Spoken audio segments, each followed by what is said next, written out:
समय की बात है। एक जादुई राज्य में दो दयालु और सुंदर राजकुमारियां रहती थीं। उनके नाम थे स्नो व्हाइट और सिंड्रेला। वे बहुत अच्छी दोस्त थीं और एक दूसरे के साथ समय बिताना पसंद करती थीं। एक सुबह स्नो व्हाइट के दिमाग में एक बढ़िया विचार आया।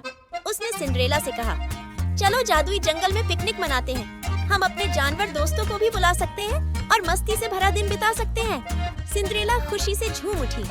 क्या शानदार विचार है! चलो इसे सबसे जादुई पिकनिक बनाते हैं। दोनों राजकुमारियां तुरंत काम में जुट गईं। स्नो व्हाइट ने अपने छोटे जानवर दोस्तों, खरगोशों, गिलहरियों और चिड़ियों को बुलाया और जंगल से ताजे फल और जामुन इकट्ठा करने में मदद मांगी। सिंड्रेला ने अपने चूहे दोस्तों की मदद से स्वादिष्ट सैंडविच, कपकेक और मीठा नींबू पानी तैयार किया। उन्होंने सब कुछ एक बड़ी पिकनिक टोकरी में पैक किया। साथ में एक रंगीन चेकर कंबल और कुछ सजावट का सामान भी लिया। जैसे ही वे जादुई जंगल से गुजर रही थीं, पेड़ों पर सूरज की रोशनी चमक रही थी और हवा में फूलों की खुशबू थी। स्नो व्हाइट ने एक खुशनुमा धुन गुनगुनाई और सिंड्रेला भी उसके साथ गाने लगी। रास्ते में उनकी मुलाकात हिरणों के एक परिवार से हुई, जिन्होंने पिकनिक टोकरी ले जाने में मदद की। एक बुद्धिमान उल्लू ने उन्हें एक बहुत ही सुंदर जगह दिखाई, एक खुला मैदान जहां ऊंचे पेड़ और एक चमकती नदी थी। जब वे वहां पहुंचे, तो राजकुमारियों और उनके जानवर दोस्तों ने मिलकर पिकनिक की तैयारी की। खरगोशों ने कंबल बिछाने में मदद की, चिड़ियों ने पेड़ों पर रिबन और फूल लटकाए और गिलहरियों ने खाने को सजाया। स्नो व्हाइट और सिंड्रेला हंसते हुए देख रही थीं कि कैसे उनके दोस्त मेहनत कर रहे हैं। यह सबसे अच्छी पिकनिक होने वाली है, सिंड्रेला ने मुस्कुराते हुए कहा।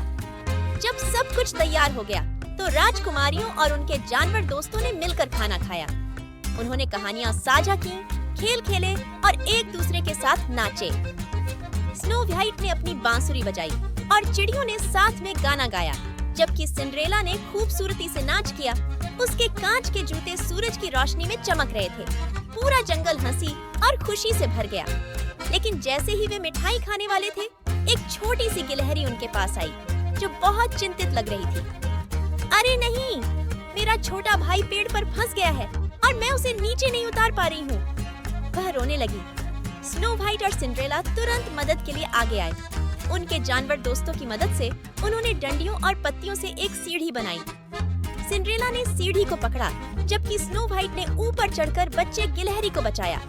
गिलहरी के परिवार ने राजकुमारियों को गले लगाकर और एक टोकरी भरकर बादाम देकर धन्यवाद दिया। जब सूरज ढलने लगा और आसमान में सुनहरे रंग छा गए, तो स्नो व्हाइट और सिंड्रेला नदी के किनारे बैठकर खुशी महसूस कर रही थीं। आज का दिन बहुत ही खास था, स्नो व्हाइट ने कहा। जब हम मिलकर काम करते हैं और एक दूसरे की मदद करते हैं, तो कुछ भी मुश्किल नहीं होता। सिंड्रेला ने सिर हिलाया। और सबसे अच्छी बात यह है कि हम इन पलों को अपने दोस्तों के साथ बांट सकते हैं, चाहे वे पुराने हो या नए। राजकुमारियों ने अपनी पिकनिक टोकरी पैक की और अपने जानवर दोस्तों को अलविदा कहा, यह वादा करते हुए कि वे जल्द ही फिर से मिलेंगी। जब वे हाथों में हाथ डाले महल की ओर चलीं, तो उन्हें पता था कि यह राजसी पिकनिक हमेशा उनकी यादों में रहेगी। और इस तरह स्नो व्हाइट और सिंड्रेला ने साबित कर दिया कि छोटे-छोटे पल भी, जैसे जंगल में पिकनिक, जादुई बन सकते हैं, जब उनमें दयालुता, टीम वर्क और दोस्ती हो। Please subscribe and press the bell icon to get the latest videos.